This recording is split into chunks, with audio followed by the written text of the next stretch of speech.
Was there a party? Wasn't there a party? Did the Prime Minister know? Did the Prime Minister go? Or was the Prime Minister unaware? Was there social distancing? Were any laws broken? These are questions that have been left unanswered by the Prime Minister of the United Kingdom, who's promised an investigation into the party that was held at Downing Street last Christmas, when the country was put into full lockdown measures and social distancing was advised. On top of this, that you've got the media hounding a staff member, a politically appointed person of the number 10 Downing Street staff. Problem you've got is when the advisor becomes the story, it's time for the advisor to go, but it's also time for the person who appointed that advisor to go too. You're listening to Around the World Today, Series 4, Episode 12, with me, Terry D. Welcome, everybody, to this week's episode. We really appreciate you joining us. This podcast really shows us how we can all learn, live, and thrive off of each other. By sharing our knowledge through our conversations, we will impart some knowledge whilst learning ourselves how to progress even further. Here is your host.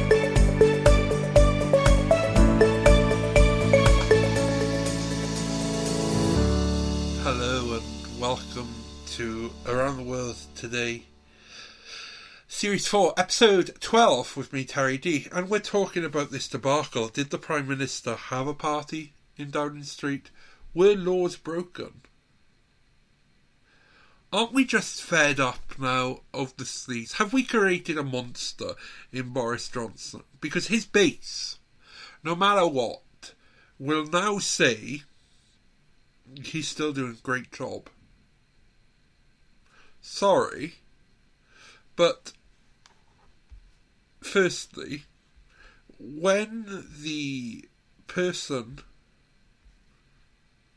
who appoints a politically appointed person, and that person, the politically appointed person, the advisor, the person who's meant to advise the politician, is, the one who the story is about. Yes, I can see why she quit and why she was tearful. At the end of the day, she should have been more mindful that she was being videotaped, and she works for the Conservative Party. Now, we must remember party politics in all parties. There are those who would stab you in the back, and there are those who will tell you that they love you, but then go out and stab you in the back. You just have to look at the Prime Minister and Michael Gove in the leadership election of Theresa May when she won. None of that would have happened. Okay, so also on the back of all of this, yesterday the Prime Minister decided to put England back into measures that we have had here in Scotland, Wales and Northern Ireland in the UK. But England were the only ones who went separately and different from a United Kingdom government, mind. Now, whatever the rights or wrongs, Wales, Scotland and Northern Ireland are 3 weeks ahead of England yet again. If there was one lesson, it's plan for the worst and hope for the best. That's basically standard crisis management, Prime Minister Johnson. I studied crisis management, and one of the things that helps you in a crisis is having a clear plan to back up everything you've done. So when you hit crisis point, you go into this plan. That's probably been rehearsed. That's been used countless number of times. And your staff don't know it, but they know that you have it. So if you work in a building or in a cinema or in a public place, and there is a fire drill, that is a contingency plan. That is a plan for an emergency. That is crisis management. Or a bomb threat with a keyword that's given out. Again, the staff may not use this policy every day in their jobs. Or, may go years, or even their whole career, heaven, God hoping, praying that, they could go their whole career without having to use these drills. But they're trained, they know the contingency, and they act quickly. Airline cabin crew, for one, are trained in fire, rescue, first aid, midwifery, just to name quite a few things. And on top of that, they serve food and drink. Their main job is safety. However, some of the safety aspects that they are trained, such as first aid, or firefighting, evacuation, smoke detectors and smoke apparatus, they may their whole career go without using it. But they're still trained to the bit that they know when you are in a crisis, you take these tools from crisis management and you use them to stop or to mitigate or delay the crisis from happening or making the crisis worse. What the government had done in July was reckless, was just treating the English citizens with utter contempt. Regulations in Wales for face masks and vaccine passports have caused some great I want to say debate. I want to say fight. There are families who are pro-vaccine and anti-vaccine who probably are not talking to each other this Christmas. There are anti-maskers and maskers who probably ain't talking to each other this Christmas. People say that it's become hard to talk to family members about stuff like this.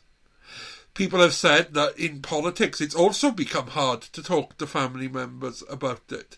Some families are so divided because of Brexit, because of the legislative process that was brought out by this government, by actions that were orchestrated in a way to look like a circus, to fall a legitimate government after election, a prime minister to stab her in the back. It all plays out that when your time is near, the Conservative Party will stab you in the back. It was done to countless numbers of leaders. David Cameron, Brexit. Next day, day before, I'm not going to quit if this doesn't go my way. Next day, quit. Theresa May, stabbed in the back 2 years later, quit. Well, yeah, the whole 2 years she was stabbed in the back. Then you have John Major. Well, lost an election, so had to go. But come on, he inherited, he stabbed Margaret Thatcher in the back, or helped to. Then, do you know what I mean? The history from the 80s is that the Conservative Party are the nasty party. They would stab their leaders in the back. They would stab anyone in the back just to cling on to that power. The fact of the matter is Sir Graham Brady, I think it was Sir Graham Brady, it was someone, and I will tell you who now.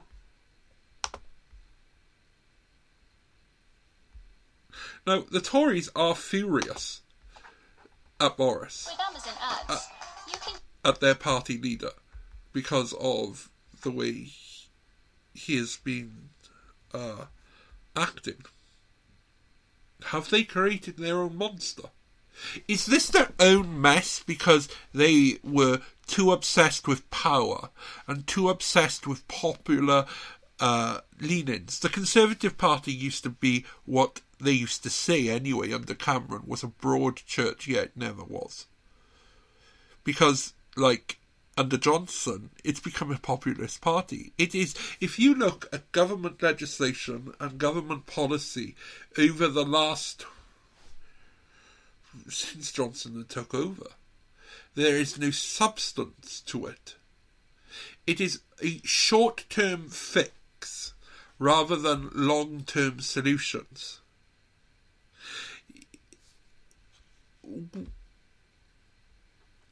It's... Yes. Look at HS2. Get rid of this, cut off one part, we'll add in some more trains here, we'll keep the same existing track, but the problem is the trains can only go a certain speed, so now we got to refresh it, so what you're going to do, it's just a mess. There are only short-term solutions when we need long-term thinking. We have a Prime Minister who flicks from one marriage to another marriage. Oh, I'd also like to offer, talking about marriage, because we were leading on to children, I'd like to offer the Prime Minister my congratulations on the birth of his new daughter. Well, I hope that the Prime Minister stays involved in his children's lives. However, with his track record, I very much doubt that's possible or ever going to happen.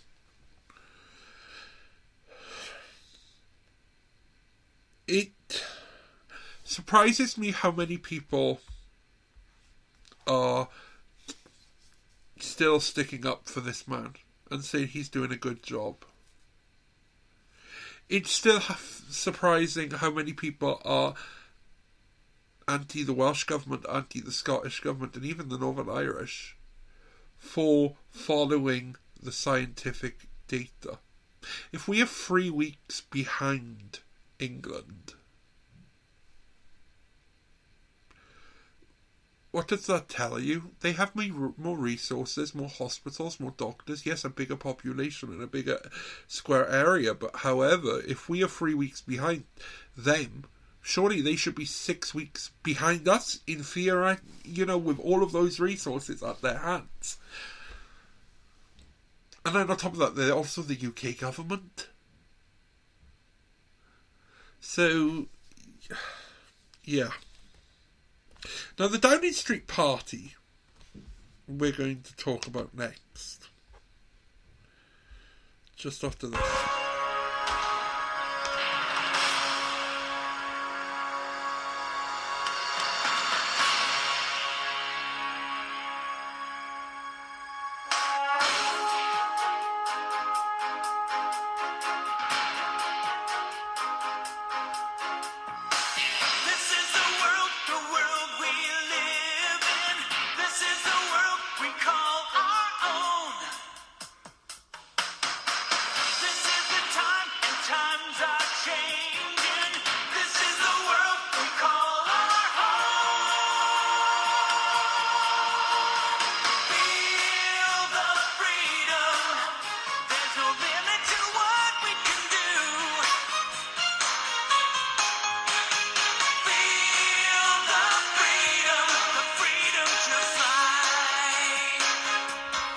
Click, listen, enjoy. I really do like that intro, our old intro, that's why I'm playing it. But hey, you do have to feel the freedom, and I feel that song explains my next little rant, or Terry 5 minutes, shall we say. So, the party. Were you invited to a Christmas party last year? Did your company even get around to starting to organise one? Did they cancel it? Well, if you worked at number 10 Downing Street, from what we're hearing, your Christmas party still went ahead. If you worked in the Department of Education, the ones teaching our children, their Christmas party went ahead. The minister attended. it's quite surprising that the police won't investigate due to the lack of evidence.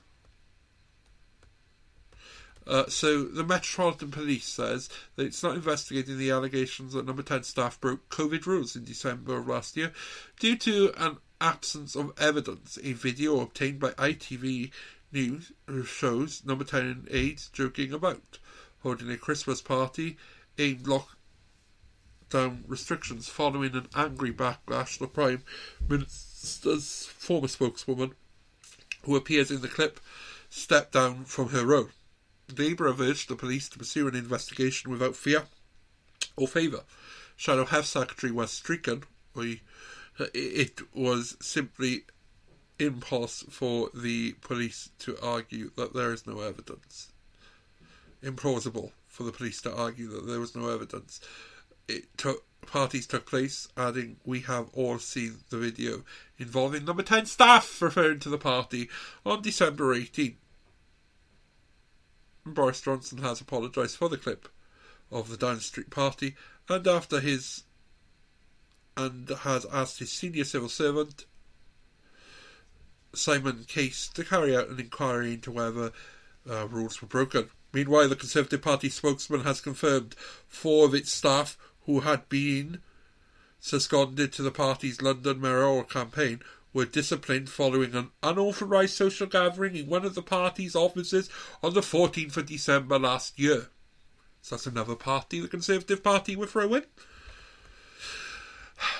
Our friends at the BBC has also been told that last year several Downing Street staff members attended a gathering with Carrie Johnson in the flat, where the Prime Minister and his wife live after former aides Dominic Cummings and Lee Chin had left Number 10. A source said music was blaring and could be heard everywhere in the building. The party is understood to have taken place on the 14th of November last year, when England was in a lockdown, with people barred from meeting indoors or in private gardens. But several of those who were said to have been there have been told that the BBC, the claims are not true, and Mrs. Johnson's spokeswoman denied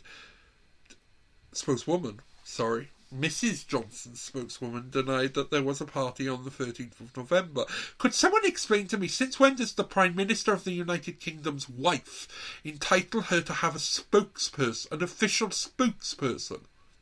I don't believe there is a position of husband or wife to the Prime Minister. I believe their job is exactly that, nothing to do with government. We have a Queen as head of state, and she has an official consort, not the Prime Minister of the United Kingdom. Someone should tell these people, I don't know, possibly, maybe, teach them some constitutional history, for heaven's sake. This isn't over, this is going to go on forever. And then last night, let's see if we can play this.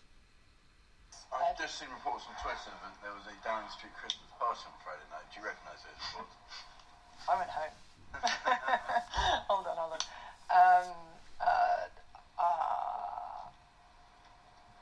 Would the Prime Minister condone having a Christmas? What's the answer? I don't know. The party was cheese and wine. Is cheese and wine all right? It was a business meeting. I'm joking. This is recorded. His fictional party was a business meeting.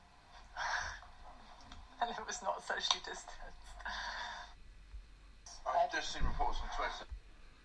So, should we take this bit by bit? Asked about the events reported to have happened in Downing Street last year, the Prime Minister said, as far as I'm aware, to the best of my knowledge, we have followed the rules throughout. To the best of his knowledge? So are you telling me that the Prime Minister doesn't understand the rules? Well, this wouldn't surprise me for a Prime Minister who has broke every single rule when it comes to being a Prime Minister. He has broke every single rule that every human being knows. This comes from a Prime Minister who has lied, who has cheated, who has taken an oath and sacrament let's go Christian, we might as well. And has made nothing about it and learnt nothing from doing this. This is a Prime Minister who doesn't understand right from wrong. This is a Prime Minister who jumps on one bandwagon and as soon as that bandwagon starts falling, jumps on another. Who supports one person when they can help him. But if that person who was helping him is having a problem, will distance himself as far as he can. This, to me, shows narcissistic behaviour. Or even his lack, we should discuss his lack of continuity. His lack of being able to actually stick to a script. And I know I'm doing this off the cuff, but hey, last year people were dying when the Prime Minister, the government, in the main governmental office, 10 Downing Street, were having a party. People were stopped from seeing their loved ones. People were stopped from going to religious services at the highest religious time of the year for the second time that year. People were stopped from gathering with family, with friends, with people we love. But if you worked within the heart of government or within the governmental party or government's parliamentary party, you were able to have a party. You were able to be unsocially distanced. At that time, I was helping to feed homeless people. We felt guilty by having a mince pie as we worked the day of the week of Christmas. I don't know what you can say. Fact of the matter is, under this Prime Minister who talks about levelling up, shall we talk about levelling up next? Yes? Maybe? Possibly? Oh, go on then. So let's talk in stark reality. Let's look at some different kind of Christmases that people had last year.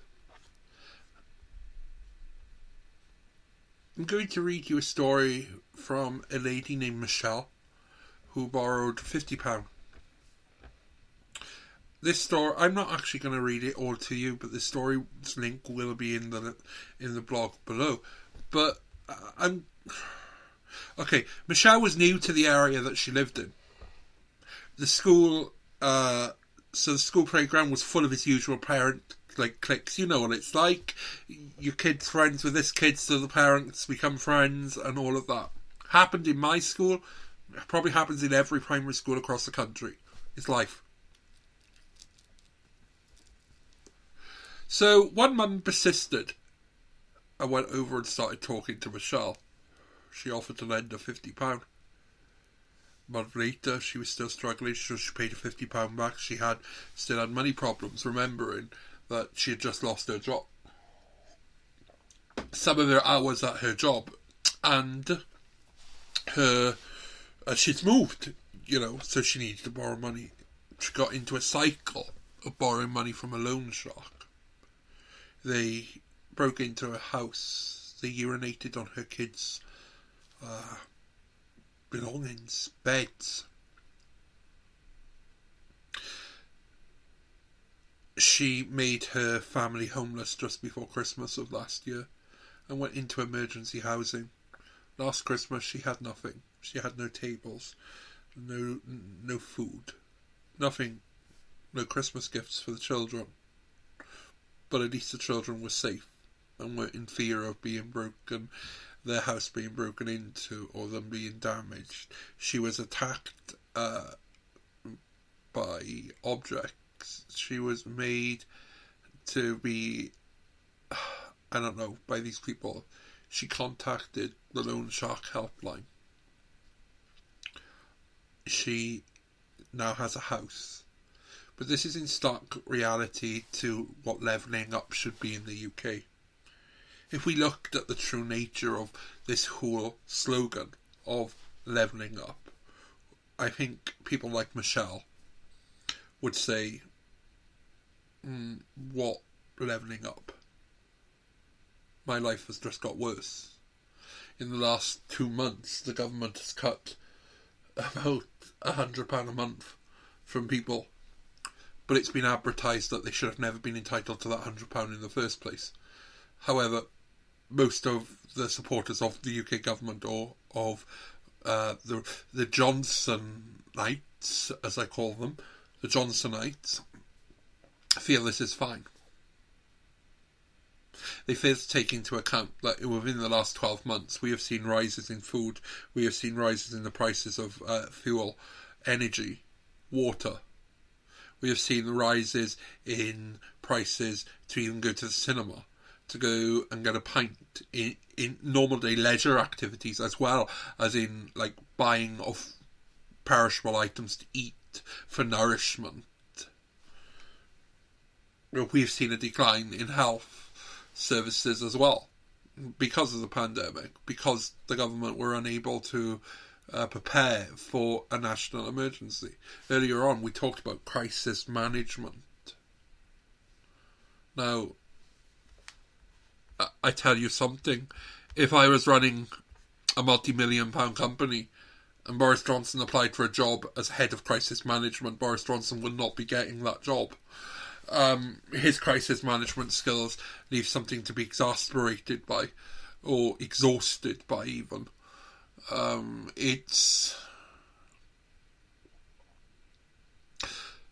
Poverty is still rife within the United Kingdom. We did our first episode, Series 1, on poverty, and go back, please listen to it. These are my thoughts.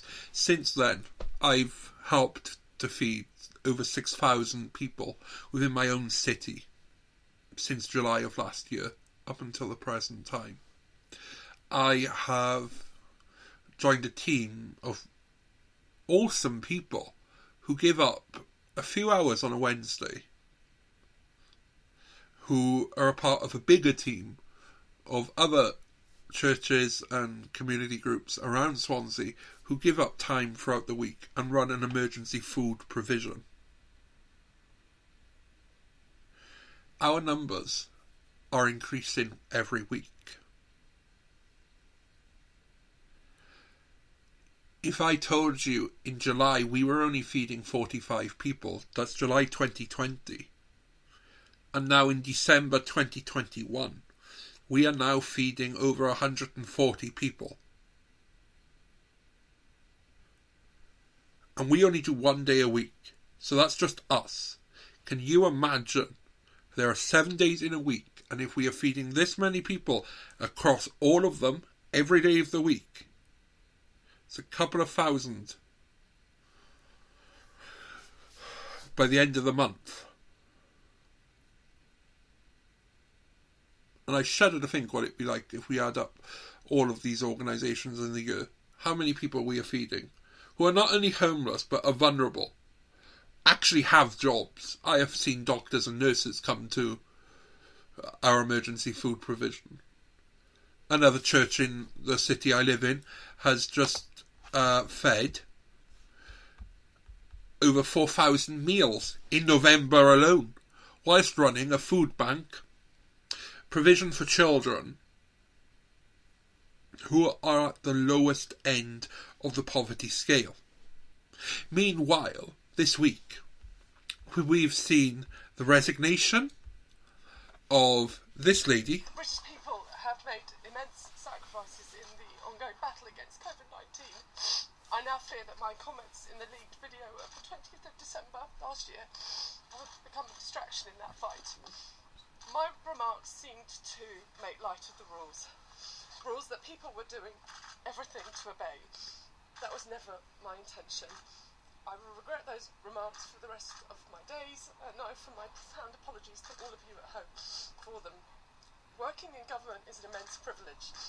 have tried to do right by you all, to behave with civility and decency, and act to the high standards you expect of number 10. Rightly expect of number 10. I will always be proud of what was achieved at COP26 in Glasgow and the progress that was made on coal cars, cash and trees. This country and the Prime Minister's leadership on climate change and on nature will make a lasting difference to the whole world. It has been an honour to play a part in that. I understand the anger and frustration that people feel. To all of you who lost loved ones, who endured intolerable loneliness, and who struggled with your businesses, I am truly sorry, and this afternoon I am offering my resignation to the Prime Minister. Thanks for your time.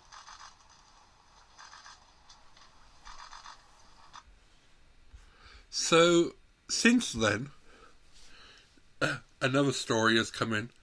During the recording of this podcast, so it's probably a breaking story. Top number 10 advisor addressed staff at the Downing Street Christmas party, which is now under investigation. Boris Johnson's most senior communications advisor addressed staff and handed out awards on the night of the alleged Downing Street party.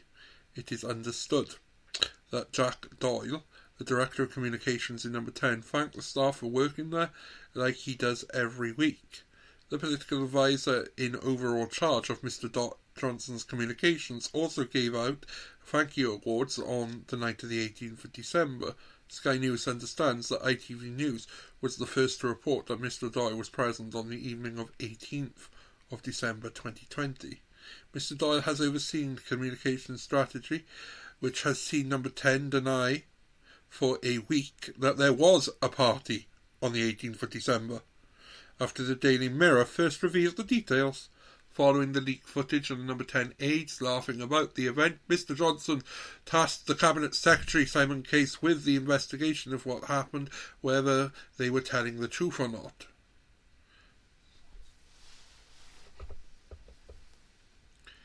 The Communications Director is responsible for the messaging of the government.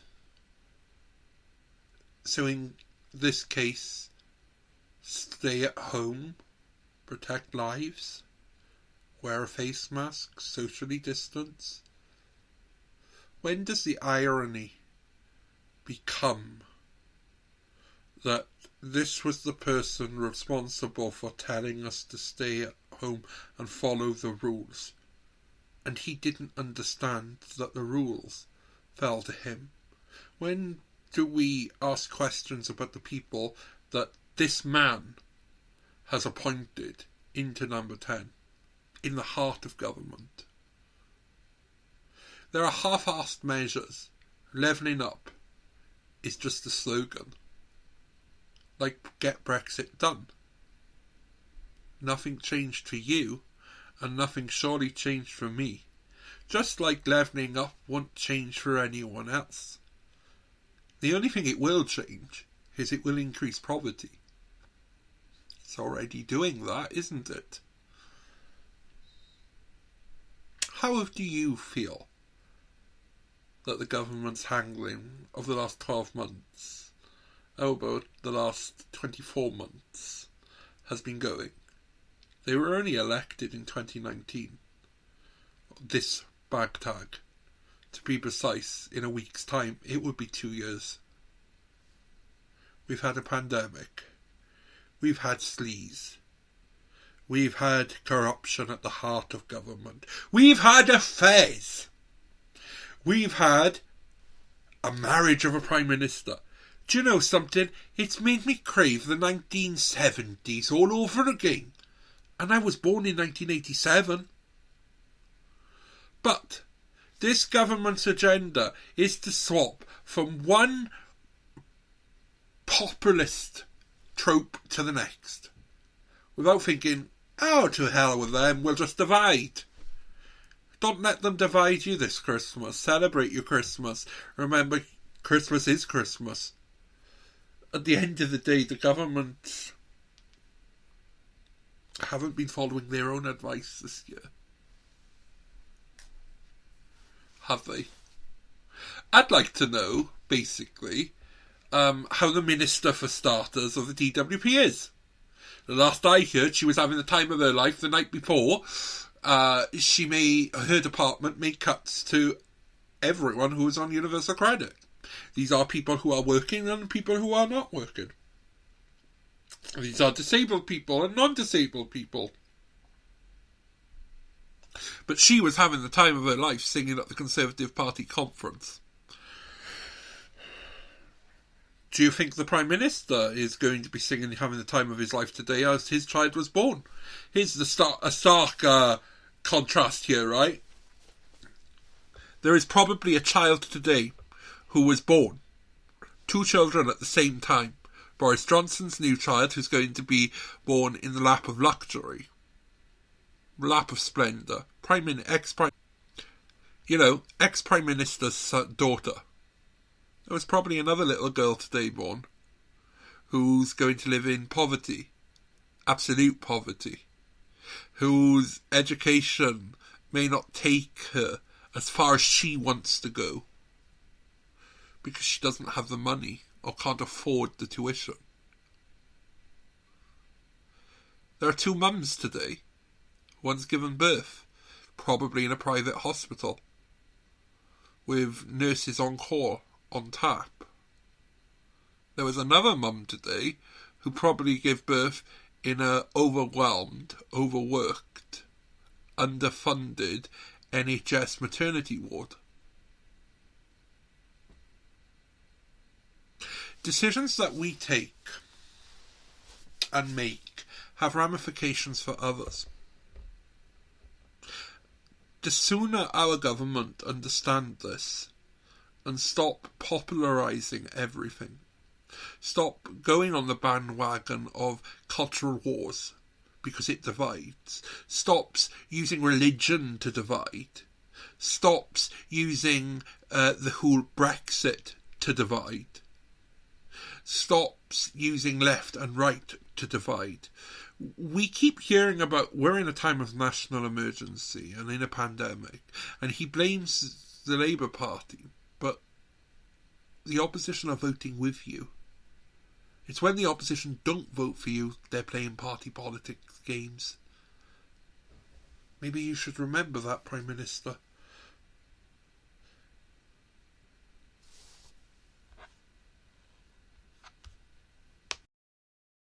Click, listen, enjoy. So, for me, this is been a bit of a rant, right, about what's wrong with the heart of government jumping in on the populist bandwagon. And would you believe it's taken 3 hours to record this and it's only a 40-minute episode? So, I'm learning some kind of self-obedience and, not to put my big mouth in it, but this topic just needed it. But what can you say?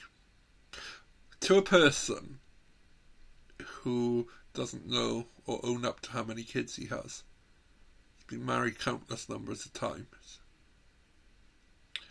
has lied, been sacked for lying, been sued, cheated, committed adultery. Did the British people really expect someone with good moral values? Because if they did, they should have went with Jeremy Corbyn. But hey, that's a whole different topic. Fact of the matter is, we've been told by the UK government that the Scottish government were wrong, the Welsh government were wrong, and the Northern Irish government for keeping vaccine passports and masks. Lo and behold, yesterday, Boris Johnson, Prime Minister of the United Kingdom, First Minister in England, has come out and actually done that. Isn't it great? On top of this, both the devolved administrations, countries, the other member states, not England, of the UK, the 3 others, because there are 4 equal members, the 3 others are 3 weeks ahead of England. Make of it what you want. But surely it is now time for some grown-up leadership. Less populist leadership. Less talks about bridges between Ireland, Northern Ireland and Scotland. Less talk about borders bills. You've been in power for 10 years. You haven't protected the border, so don't start now. The fact of the matter is, you aimed Brexit to sort all of these problems out, but it was never going to do that. What it did do was quite startling.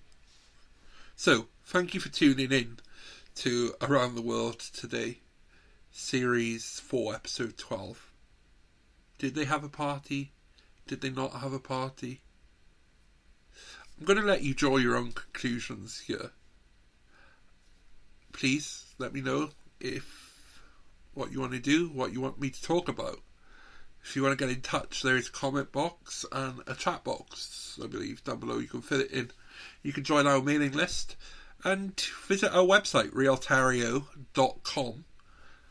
And I look forward to seeing you on our next episode in 2 days' time for Advent. No, it's Saturday's 2 days' time, isn't it? So in Saturday, there's another episode, and then there's one on Monday or Sunday, depending on when I record it. But anyway, have a great night, and I will see you soon. Bye-bye.